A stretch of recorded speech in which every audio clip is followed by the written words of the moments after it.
me, and that feeling of just not feeling content is one of the things that makes me want to change the way that I feel. Right? So I just want to, for anyone who wants to jump into the conversation, because we work in different ways. One is people join us in the rooms. They join us online via Zoom, which is a private app that you're able to join us and talk. And also the live stream us on different platforms, Facebook, Google+, YouTube, on different ways. I just also want to do a quick disclaimer. We got clean in the rooms. So I got clean in NA. I had been part of many of the fellowships. We are not affiliated with NA, OA, AA, any of the fellowships. We hold so much gratitude to them because that's where we got a lot of our learning. But we talk about cross addiction here. We have our own format. And we are just friends in recovery talking about our own strength, hope, and what we've been through. Yeah, so we're just two girls hanging out talking about recovery with you guys. And again, I'm going to reiterate what you say. Shout out to any of the A's. They're all amazing, and they've kept us clean. And so thank you for that. But we're not affiliated with any of those. You want to check in this morning? Oh, sure. How are you? I'm good today. How are you doing with acceptance? Working on it. Okay, good. So you're working on it. So you guys were all always working on acceptance, right? That's one of those things that we're never going to get right 100% of the time, that we're going to do our best, right? Anything specific that you can share with us that you're working on? Yeah, this week, I've been dealing with a lot of anxiety, actually. And can you be a little bit more specific? Anxiety about, so that we can just anxiety that is fearful, work related things. A lot of stuff's going on with work, a lot of experiences that I used to a lot of tasks that I used to easily be able to do and navigate are now more complicated, or maybe it's the feeling. So I'm more complicated, or that inside of you're making it more complicated? I'm not sure. It just feels more complicated. I'm Okay. not sure which it is. Okay. If I'm making it so, or if it's just different because of. And yesterday was my 30 days. Oh, yay!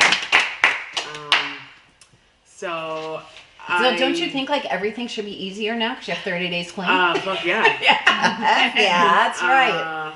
Yeah, it doesn't always happen like that. It's not. And actually, sometimes it's harder, right? Because you do have 30 days clean. Right. And so when you pay attention to having 30 days clean, in the back of your head, it's like, well, I'm going through this situation and it would be kind of easy to use.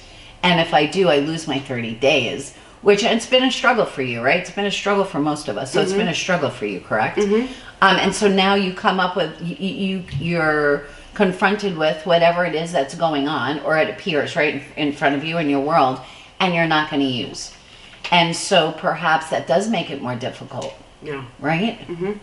Yeah.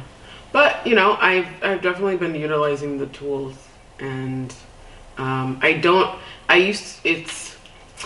before I was like, oh, I'm never gonna be tempted by certain foods that I used to have. But now it's like I'm okay. I look at it, I'm like, okay, I don't need to have that. Good. So it's gotten better. Good. That has gotten better.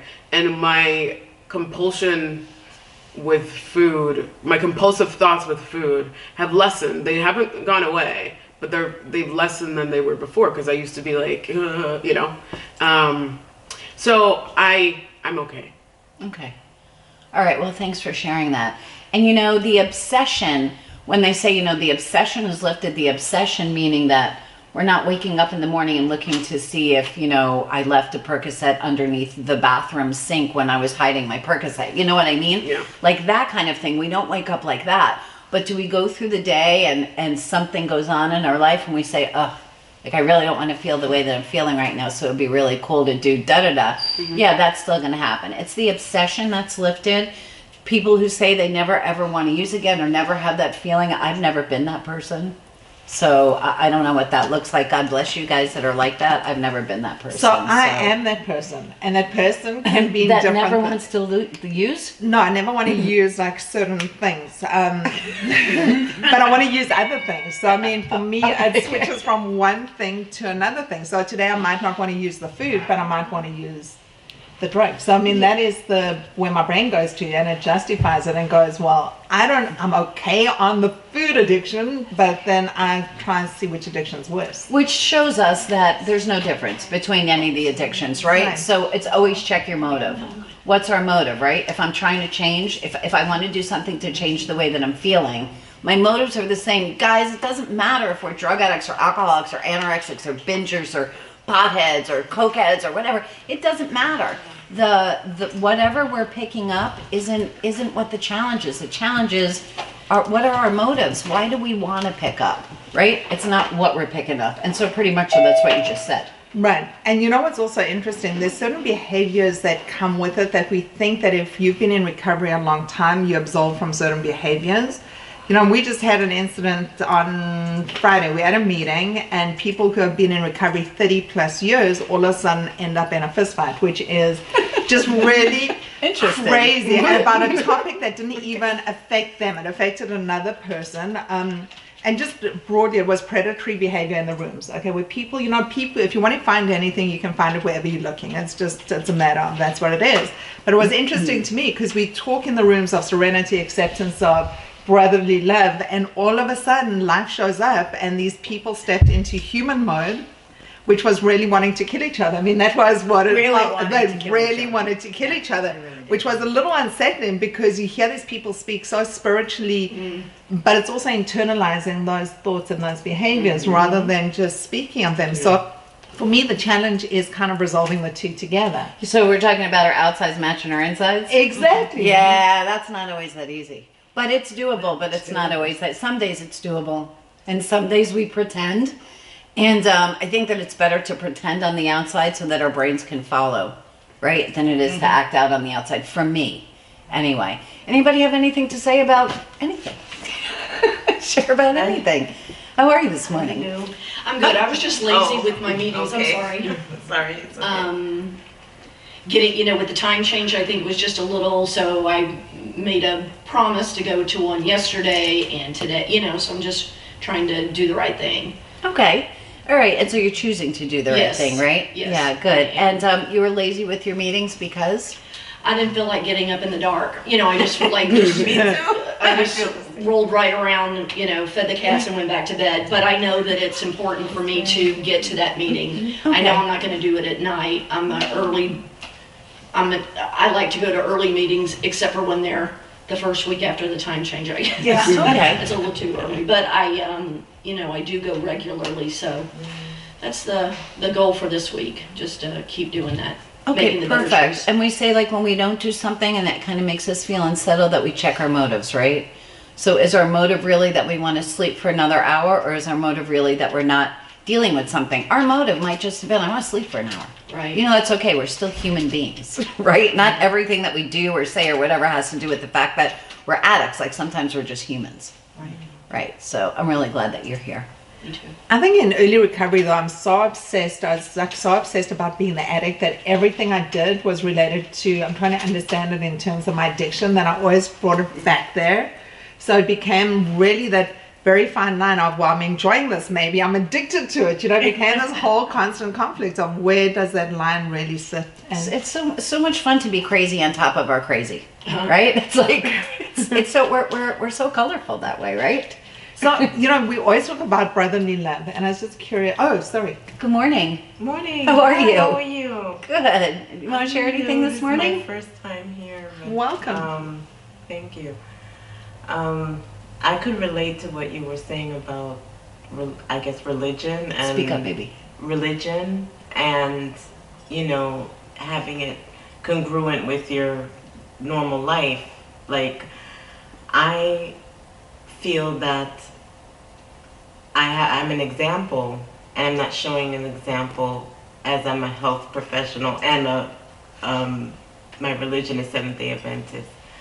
So I feel like I need to make it so that I'm showing an example. So tell me my what you physical mean. being. Okay, tell me what you mean. Like, be a little bit, if you don't mind, to be a little bit more specific so that we can understand.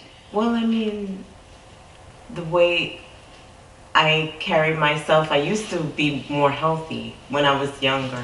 I was eating right, and Are you a food addict?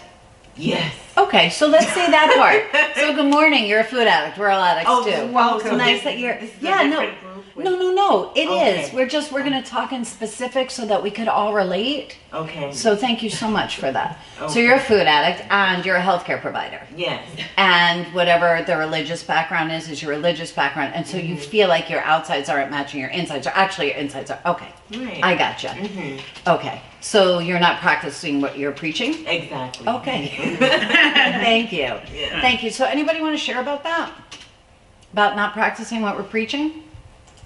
Sometimes I feel disingenuous. Like people say like acting as if, so I have to try and do the things outside in order to then help my brain get it. But sometimes when I'm doing the things, I'm like, I don't really get it. I don't know if that makes sense. That's Or okay. I don't really Feel. yeah. That's okay, because that's how we do get our brains involved, is by doing. You know what I mean? It's like Yeah. practicing that's praying, true. you know, for That's true. instance. Yeah. You might not feel this strong connection to a higher power when you start praying. But I think if you keep praying, something happens. So it's a matter of doing it. And our minds do follow, I think, eventually. Yeah, and so we talk about, Angie, we talk about biology of the brain, you guys, about self-talk and about the things that we choose to do. And yes, so biology of the brain says that if I speak to myself badly, even if I'm speaking to myself badly, chemically, my brain hears it as if you're speaking to me badly, right? And so if I'm speaking to myself positively or I'm doing something positive, my brain chemically is going to react like that. So in the rooms, they say fake it till you make it, or, you know, whichever we decide to say. And sometimes it's different. If we're acting a certain way on the outside because of my ego, because I want you to think that I'm fabulous, and I want you to think that I'm the best thing since sliced bread, and I want you to think that I have myself all together, that's different, right? So then I need to check my motives as to why I'm doing that. If I'm showing up at a meeting, even though I don't want to get out of bed, my motives are, I'm going to do this because it's something good for my recovery. Not, I'm going to do this so I can tell Felice how fabulous I am. Right? Then your motives are pure and your motives are free. So then, even though your insides and your outsides aren't matching, you're still choosing to do something that's good for you. So I think that that's about checking our motives and seeing why we're doing the things that we are. And it's okay to say, yeah, today I am going to choose to do this because I know in the long run it's better for me. You know, I say a lot of times it don't matter why you show up at a meeting, it matters that you show up, right? Because maybe something's going to happen there that, yes, ma'am. I related to what Allison said because it made me remember when we first started doing step work and you tell me like what you just said to speak, to change the way you say things. And that would be a conflict for me because I had an issue with being overly honest, even if it was something as simple as that. And I'd say to you, but that's not true. And you'd say that's okay because we're doing it for, your intention is to change the way you think. It's not like something where I'm doing it to be disingenuous. It's Right. a thing that I want to change for myself. And so I think that what you're saying was important. It brings it back to like if you speak to yourself that way or about yourself in that way, it changes how you think. Yeah. In the long run. Yeah. And I love that you actually brought this up because you and I operate on a very cerebral level as well. I mean, it's also breaking it down to understand it. My biggest conflict in the beginning coming into this was the first step was honesty. So it became that whole conflict of how can I be honest and practice deception to myself in the same time. Unless you're really honest Which with was- practicing deception. Right, I mean, I've been lying to everyone and myself for years, so, and that was okay, but all of a sudden it became like a huge question. I became this like moral, whatever you want to call it, when I walked Yeah, into it's the room. called the moral, ego, kind of whatever you want to call it, yeah. that ego kind Yeah, of thing. we're And talking I'm about lying. We're talking about lying to ourselves, but I've been okay with that for so long. So it was just interesting because I also struggled with that pretending to be something until I realized it's more like an aspiration. So I'm aspiring to do something in a different way, and it takes trying something different to be able to feel it. And again, checking your motives. Right. With Angeli, she had the opposite. Yeah. So she was honest about everything, Everything. no matter how horrible she was to herself. And even before We lied that, about everything. She was honest my about thing was everything. never lying, even when I was an activist. Maybe I lied to myself, but I made sure on the outside I was honest with everyone and everything. Yeah, so she That was had my actually the control. opposite part of the same exact challenge. So, Ahmed, did you want to share, or did you want to share something about the computer? We're Thank having you for taking care of our We're computers. having technical Just a challenges moment. today. Not only do we have challenges in our recovery, guys. But I guess what I heard from what everyone was saying was, when does positive self-talk become you deceiving yourself? Like, at what point does that phase change from like, oh, I'm not gonna do this, I'm not gonna do this, I'm not gonna do this, oh, I'm doing it, but I'm gonna keep saying I'm not gonna do this, I'm not gonna do this, I'm not gonna do this. So I'm having this positive self-talk, but So now I'm my not- habit is my actions is not Right, so I'm not going to do this. We're not going to consider positive self-talk. Okay. Okay. Well, something else. No, but I'm going to talk to, no, because it's really cool that you said that. Okay. So I'm not going to use today isn't really positive self-talk. Today I choose not to use is positive self-talk. When we actually talk about what the brain hears. Okay. So I'm not going to do something our brain actually hears negatively. And today I'm going to choose to stay clean. That our brain hears more positively. Okay. And so what you're saying is, how about if I wake up in the morning and I say, today I choose to stay clean, and tomorrow I say I choose to stay clean, and the next day I choose to stay clean, and I get up and I eat 100 milligrams of oxycodone. Yeah. Even though I kept saying I choose to stay clean. Exactly. So now again, check your motives. Why am I saying I chose to stay clean? Am I saying I chose to stay clean so I could bullshit myself? Or am I saying I choose to stay clean and this is what I'm going to do today to make sure I can stay in recovery? That's different. Today, if I feel like using, I'm going to go to a meeting. Today, if I feel like using, I'm going to reach out to somebody in my community. Right? Today, if so, I'm going to have, Katie talks about your toolbox. I'm going to use the tools that are available to me today so that I don't use. Because every single one of us has woken up in the morning and said and sworn to ourselves, no matter what happens today, I'm not going to use. And every single one of us used.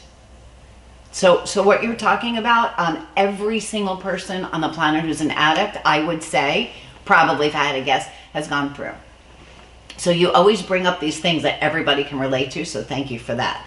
And so it's not just saying, because that's the beginning. Okay. The positive self-talk is absolutely the beginning. Faith without works is dead, right, you guys? So if you're not doing something to keep that, that's like saying, today I'm going to be a millionaire, but I'm going to stay in bed and dream about it. That ain't going to happen, right? But today I'm going to be a millionaire and I'm going to school and I'm going to work and I'm, reaching out to people. That's different, right? Because you're doing what you can do to reach that goal. I'm sorry. Don't be sorry. First, we don't say I'm sorry in here. We say I'm awesome. So now you can say Okay. I'm awesome and say it. I'm awesome and awesome. and yes. I'd like to say that I want to get to a point where I don't rely on people to make me accountable for what I'm eating or putting in my mouth. I have a good support system right now, a friend of mine. And going to this meeting helped motivate me to stop eating what I was eating. But I can't keep it going. Like, I've been to therapy. They say it's like a rubber band. I go right back to the same thing again. I start and then I go back. Okay, so we're going to say that if you do what you did, you're going to get what you had.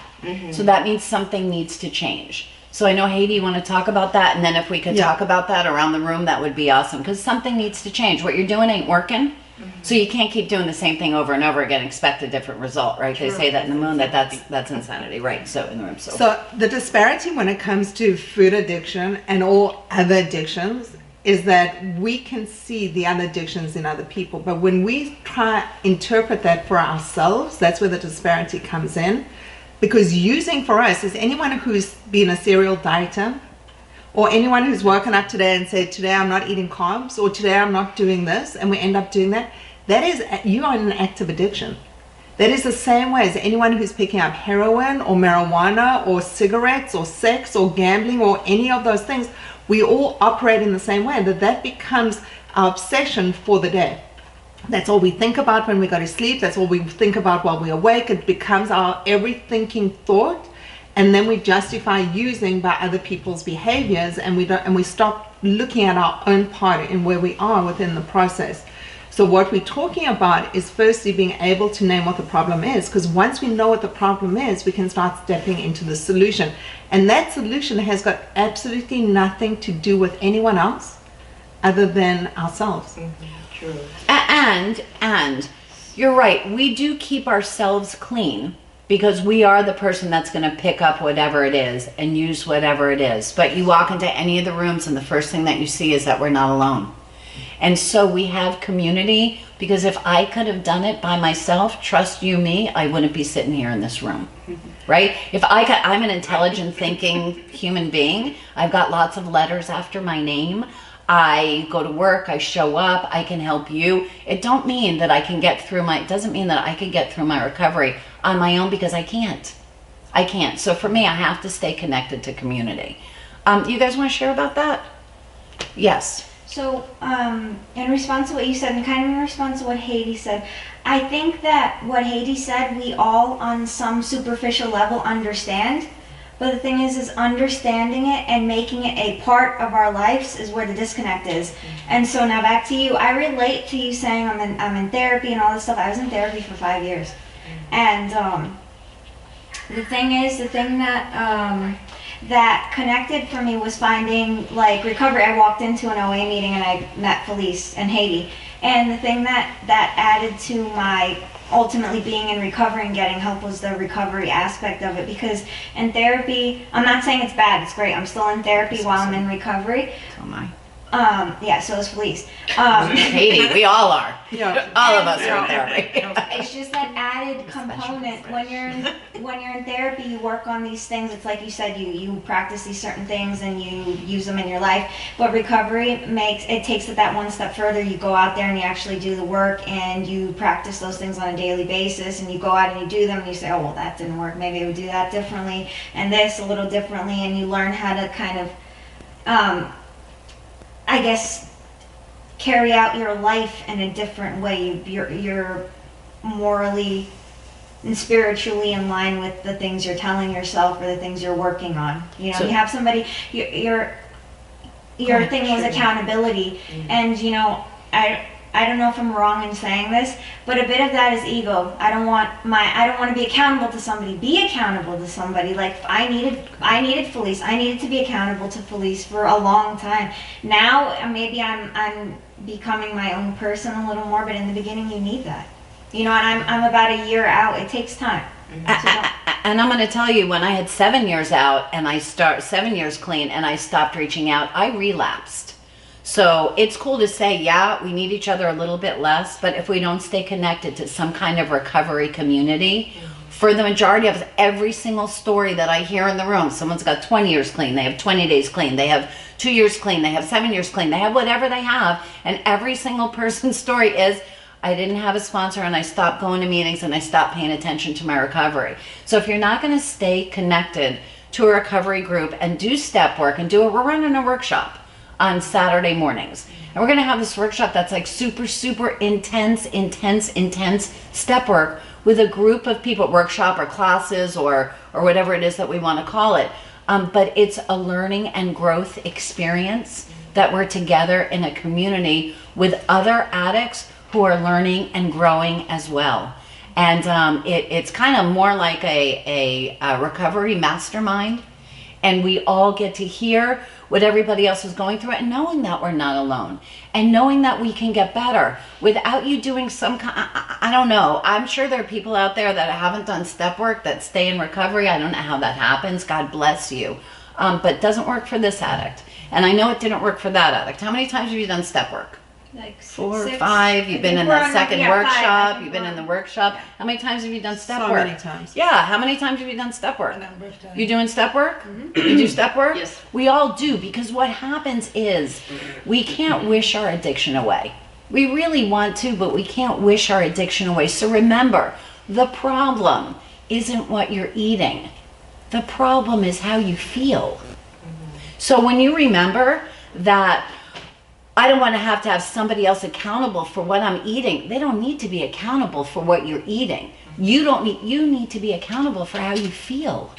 Why are you feeling the things that you're feeling? What are you afraid of? What are you afraid of losing or not getting? You know, why are you resentful? Why are you fearful? Those things. Why are you angry? Why are you discontent today? You know, why do you just feel that ugginess? You know, where you wake up in the morning and you just don't feel like yay. You know, why is that? And so, Because they keep doing the same things. but over it's and not over. because you keep That doing the is same things, baby. Detrimental to me. But it's why are you doing those things? Do we wake up in the morning, go into the kitchen, Yeah. turn on the stove and put our hand in the stove and hurt ourselves, and the Don't next know. morning wake up the next morning and do the same thing? No, because we know if I put my hand on the stove, I'm going to get burned. Why are we doing the same behavior? If Allison told me, you know what, Felice, every day I'm waking up in the morning and putting my hand on the stove and burning my hand and I have to go to the hospital because I have welts all over my hands, we would all think like she's crazy, right? It ain't that she's crazy. Why is she doing it? Why? It's like cutters. You know, why are you doing it? Because the pain here is better than the pain that's in here. Right? Why am I taking the focus away from what I'm going through and putting the focus on the food? Because I'm going to tell you guys something. You guys, active addiction is kind of almost at some point, I don't want to say an easy out, but it allows us to take all of the focus off of ourselves spiritually and put all of the focus on the food, the food, the food, the food, the food. If I'm looking for ways and means to get opiates, I ain't looking at Felice. Why are you so discontent today? What are you so afraid of today? Why can't you get through your day without using? It's not that we're picking up. It's why are we picking up?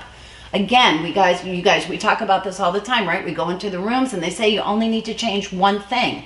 And that one thing is everything. We have a thinking disease. We need to change the way that we view the world. We need to learn about acceptance. Learn about the things that we can't change. Learn to walk in gratitude. And that's a learning process. We need to relearn the way that we're living so we don't continue to do the same shit over and over and over again.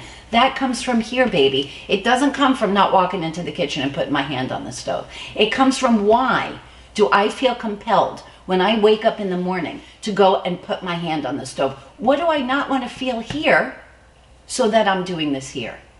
What am I trying to change? Anybody have anything to say about that, Hids? Yeah, I do.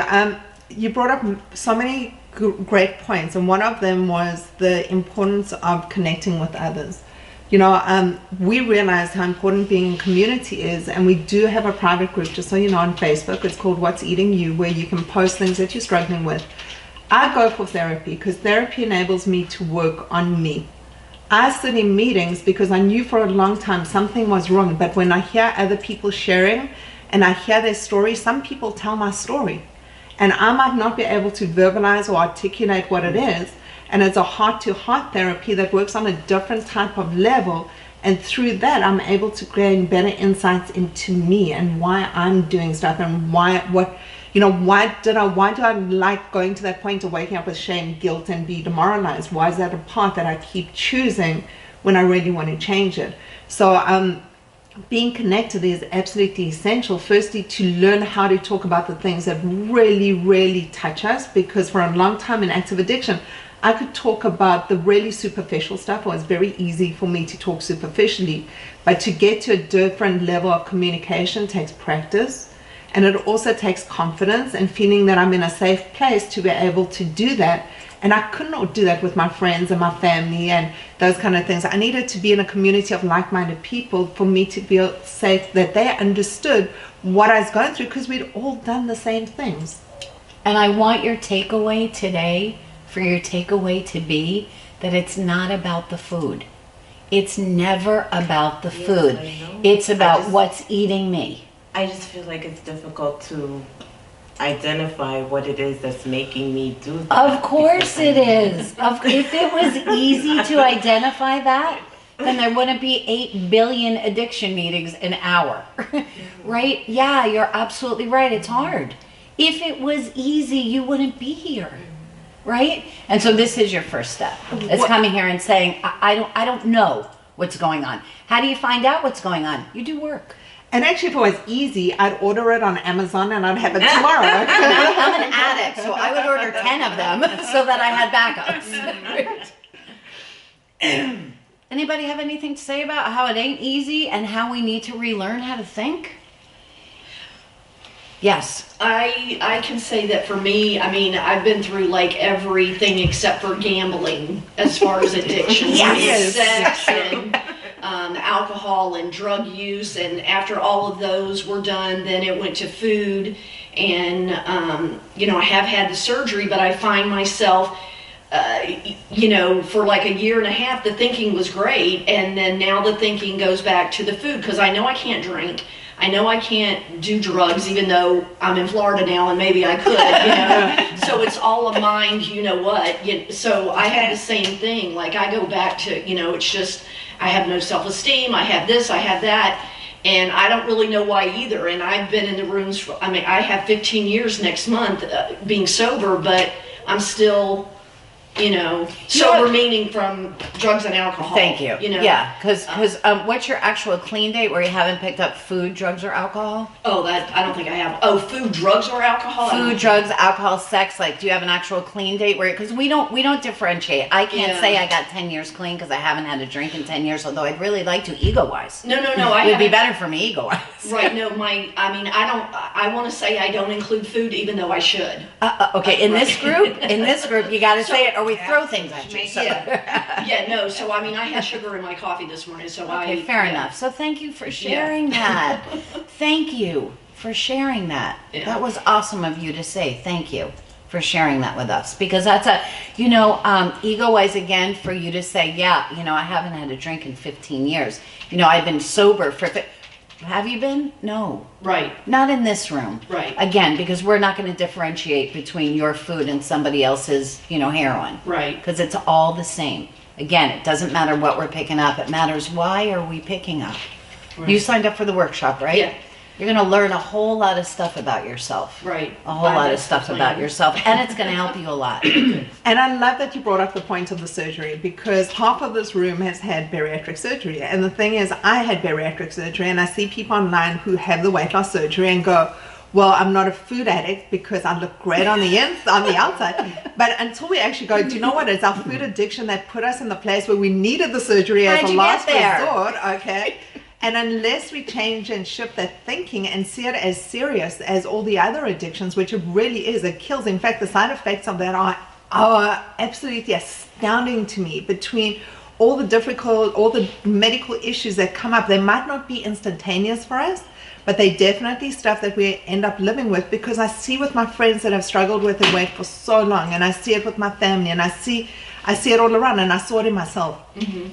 You know, and this is like that magician's wand. You look fantastic and you think it's over, but it's not. That for me is my first number one addiction, and it started when I was the youngest. Mm-hmm. And so we're gonna get sick. Just like if I keep drinking and drinking and drinking, eventually my liver's gonna get cirrhotic. But that's not the problem.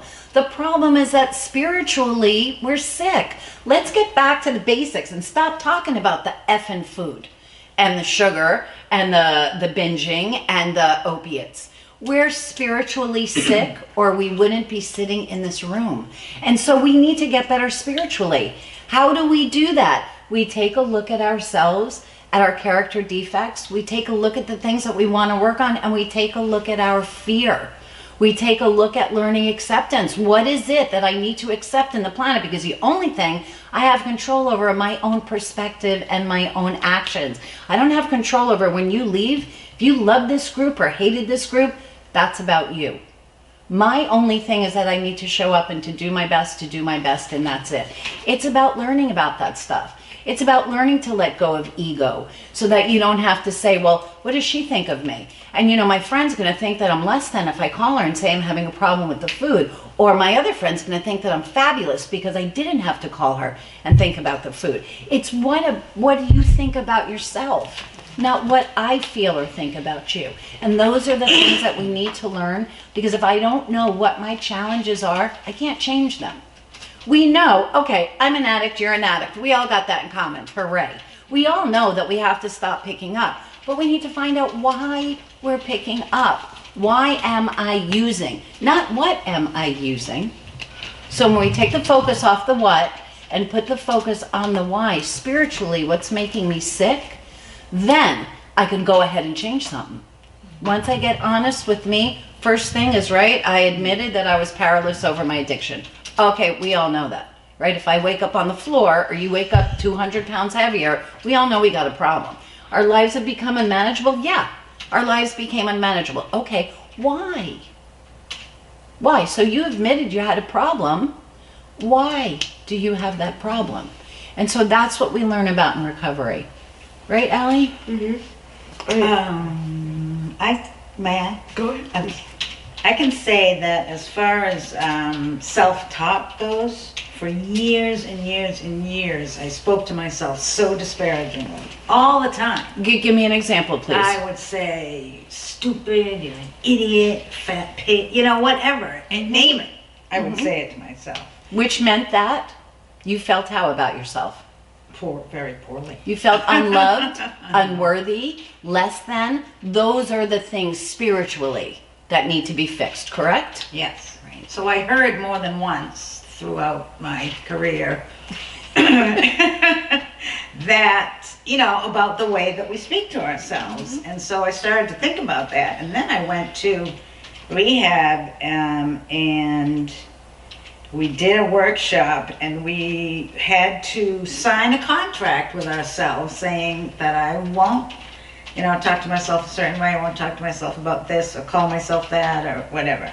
And ever since then, I can't say that I've never done it, but I'm extremely aware of when I do it, and I catch myself immediately and I change the thought. And I don't have to say to myself, I'm a fantastic human being, you know, I don't have to, you know, go on long positive affirmations. All I have to do is change the negative. All I choose to do is to speak more stop positively. the negative. Right, okay. And then, so that's cool. Yeah. So what you're saying is I'm going to change, right, biology of the brain, chemically. I'm going to change the way that I speak to myself, so chemically my brain changes. Now let's work on what it is that has you speaking to yourself like that. But I think that awareness of that is the first step, because you can't, you know, for me to just say, had I not realized that, and then try to be in recovery and say to myself, I choose not to use today, I choose not to use today, and still be calling myself those names and thinking that about myself, then I don't think I would have been able to Right. So. Right, absolutely. And so what we're going to find out is why I feel the need to talk to myself like that. I love that you bring this up, just by the way, because, you know, I always consider myself that socially aware person, that when things, I always was the big advocate when there was an injustice in the world and the first to voice my opinion. And the one thing we call it ego, by the way. Thank you. I absolutely abhorred bullies. I was the first one to talk about bullies and how bad bullying was, until I realized I was the biggest bully towards myself. And that was like one of the biggest aha moments for me, was I would never treat anyone, no matter who it was, the way that I was treating myself. Exactly. Thanks for bringing that up. Yeah. Yeah, and that's very true. Or talk to anybody the way that we talk to ourselves, right? Which is the same thing as bullying. Or would we allow our children to do the things that we did? No. You know, to learn to treat ourselves with the same kindness and respect as we would treat a neighbor or the person in Walgreens or our children, right? Or our parents. To learn to treat ourselves with the same love and respect, and find out why it is for me, why is it easy for me to treat you or you with love and respect, but it ain't so easy for me to treat myself with that love and respect. That we need to find out why. If we don't know why, we can't fix it. If we don't know what's broken, we can't fix it. It's like me going out to my car and saying, gee, my car won't start. Okay, I know my car won't start. How do I fix it? I have no clue, because I don't know what's wrong. Right?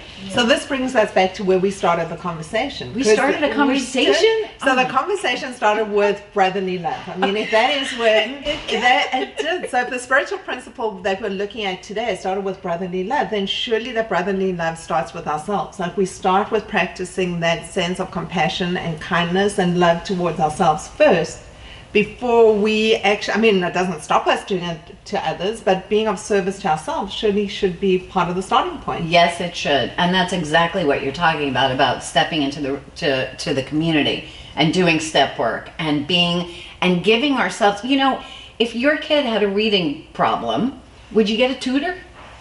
I sure would. Yeah, of course. No, I wouldn't. Would. I have. Of course, yeah, right. 100%. Of course, we've all done that for our kids, right? For me to get A's in science in college, I had a tutor so I could get A's in college. So I'm going to get a tutor so I could get an A in chemistry. Maybe I need a tutor so I could learn about recovery. Yeah. So you mean my thinking is what got me into the seat over here? Actually, my change of thinking. When I was willing, when I reached that point that I actually went, you know what, I can't keep doing the things I've been doing for so long. I need to try something different. But I didn't know what that looked like, because for 52 years I've been thinking the same way. Right. I needed someone to actually really show me how to shift that. Right. So we can't, they say, who said it? Einstein or somebody said, we can't fix a problem with the same mind that made it. That's not correct, but it's like some great quote like that, right? Something like that. So yeah, so your thinking brought you here. Yeah. So you need to change your thinking, or hopefully you will choose to do whatever it is that you need to do to change your thinking so that you can be happy and joyous and free. When we change our thinking, remember, we get clean so that we can step into recovery. We're going to clean out the receptors in the brain so that we can step into some type of the beginning of recovery. We stay in recovery and we stay clean. So when you say being clean, so that means you put down your drug of choice. The drug absolutely. of choice. You put down anything that's mind altering. Anything that you pick up to change the way that you feel. Right. So it could be anything from the food, the cigarettes, to the sex, the gambling, actual drugs. Whatever, yeah. Doesn't matter what it is, and that's a conversation between you and yourself, and not you and all your friends to decide what your problem is, because internally we know what it is. And it's just so much easier to divert. We know we have a problem. In the Right. beginning, we have no clue as to what it is. Well, I In the knew my beginning. problem was food, and I knew my problem was binging, and I knew my problem was marijuana. Those and I were knew your those- answers, not your problems. Oh, true. Right. Your problem was whatever was happening Right. inside here. Right. Those were your answers, your really, really bad answers to you. I have absolutely no idea what my problem is. True. Right. Right? We look at ourselves and say, WTF, man, why am I doing this? No. So we got a really interesting question. So the question was, someone's doing their step work and they have used again after reaching a certain number of steps. So what are these steps? Okay, the steps are really as a program where we learn more about ourselves. I mean, ultimately that's what it is, and it helps us understand ourselves better so we make better choices and we live happy, healthy lives.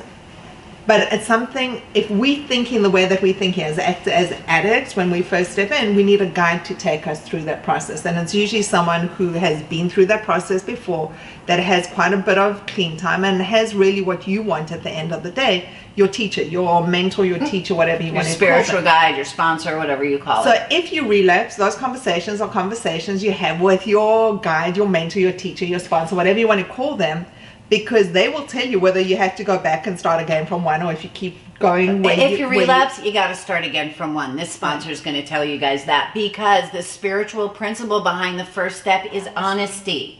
If I'm honest with me, I'm not picking up. If I'm honest with me, then I wake up and I say this morning, you know what? I feel so crazy. You say I have the committee of monkeys in my head or whatever. And so I'm going to reach out and call somebody, not after I use, but before I use. I'm going to reach out to somebody and say, this is what's going on. I'm crazy right now. Talk me off the ledge. Step one, honesty, you guys. If you're relapsing, you know, for me, my relapse, you know, people say, and I say this every week, you know, a grateful addict won't use. And I was grateful. I was grateful because I had a great car and great kids and great friends and a great job and great, you know, everything was great. I wasn't grateful for my recovery. I was grateful for my stuff. And so the stuff doesn't matter. And me being honest with myself would have been, wow, it's great to have all this stuff, but something's happening because I don't feel okay, right? I'm scared. I'm walking around in fear. Today I'm scared. I need to speak to somebody. I need to get back in touch with my community. And I need to do the work that, or I will choose to do the work that I choose to do so that I don't have to pick up. So we're getting a couple of posts about the workshop because people are interested in how to Getting well. Yay. So my suggestion to you is this: Working on just getting well. IM us your email address and I'll forward you everything that you need to know about the workshop. It seems the easiest way to do it. Yeah, just So, IM us, you guys. Yeah, IM us your email address. I'll email you everything. You can do it through our Facebook page. You can do it through Google Plus. You can do it through YouTube. You can do it anywhere. Okay, just reach out and I'll send it to you. The other thing that you touched on was gratitude, and gratitude is huge. You know, not every single day is a great day, but there's definitely 3 things we can find every single day that we're grateful for. So we actually share that because sometimes reading other people's things that they're grateful for really help us say, wow, that is just so awesome to see, and I never thought of that. And especially, Edie, looking for stuff that we're grateful for when we didn't feel like we had a good day. To learn to change our perspective, because we know changing our perspective is one of the biggest things in our recovery, right? Right, and also, you know, one of the things that I've been noticing this week is people are talking about all the stuff that happened to them. And generally, a lot of the stuff they're talking that happened to them really happened to other people or to other places or stuff. And it's just stuff that happened. And sometimes by practicing gratitude, just helps us shift that perspective to go, do you know what? Some things are really pretty awesome. I got out of bed today and I've got those 2 legs and 2 ears that work and my fingers work. And, you know, I've got a lot of blessings today that if I just sit and think about it for 1 second, I really am truly blessed at just being who I am and where I am. So we share that. We share that on Facebook. We share that by IM. It's not something we just hold inside us, because by writing things down and putting it down, kind of shifts something in our brains. Yeah, it does. Actually, pen to paper or fingers to a keypad or... Right, and it just also helps us connect with others. You know, sometimes we are nameless out there in an ocean full of people, and just by doing that makes me, when someone goes, you know, thanks for sharing, Haiti, makes me feel great that firstly someone saw me, someone read it, and that I was that important to someone else. And this is my ego speaking, but yes, sometimes it is. I'm glad you said that. And it is. But you know, I came into the rooms with no sense of self. I mean, honestly, I thought I was worthless and useless, and really then, and I'll talk myself out of connecting with anyone because I'm not worthy. And when people do that, it like shifts something and touches something in me that goes, oh wow, I see you. And as Nancy says, shout out to Nancy Matthews, Women's Prosperity Network. As Nancy says, maybe today I have a chance to be the one for somebody else. Maybe somebody's in a horrible mood, and today they're going to read my gratitude list and say, hey, you know what? I'm grateful for that today too. And we'll help them change their perspective as well. So if you don't feel like doing it for yourself, get out of yourself and do it for somebody else. Service. So we also... That is service. You're right. It is. It's 100%. So that's brotherly love Yes, as well. right. We have to have it to be of service. Thank you. Yes, thank you. We actually have 2 meetings a week just for anyone who's interested in joining us. So we are actually talking about shifting our Wednesday meeting to Thursday. What time were we talking about? we were talking 7 or... 7. So we're open to suggestions. At this stage, it's something that's on the table. Felice works hours, like a 12-hour day, and then comes in, and it's a long day to do a 9 o'clock meeting on a Wednesday night. So we're looking at an alternative time for Thursday. I'll post a poll onto What's Eating You and onto our Facebook page, and let's vote on it, and let's see what time works for everyone, and if Thursday's a good day for you. So we're looking at Thursdays and Sunday mornings. We also have the workshop starting the 7th of April, the first weekend in April. Saturday. It's a 2-hour session. What time are we starting that? We're starting, it was at 10, if I remember. 10 o'clock. 10 o'clock Eastern Standard Time. So it isn't for everybody, just so you know. It's only for 25 people. The reason we do this is it's really intense. It's very personal. We touch on topics that not everyone wants to discuss. You know, it's really tough stuff. And it's a lot of hard work, you guys. Recovery is really hard and so well worth it. It's really hard until it gets a lot easier, right? And super, super well worth it. And we really here, this is what we do to be of service, our 2 meetings a week. We want to reach as many people who are struggling and living in pain and with shame and with guilt through addiction.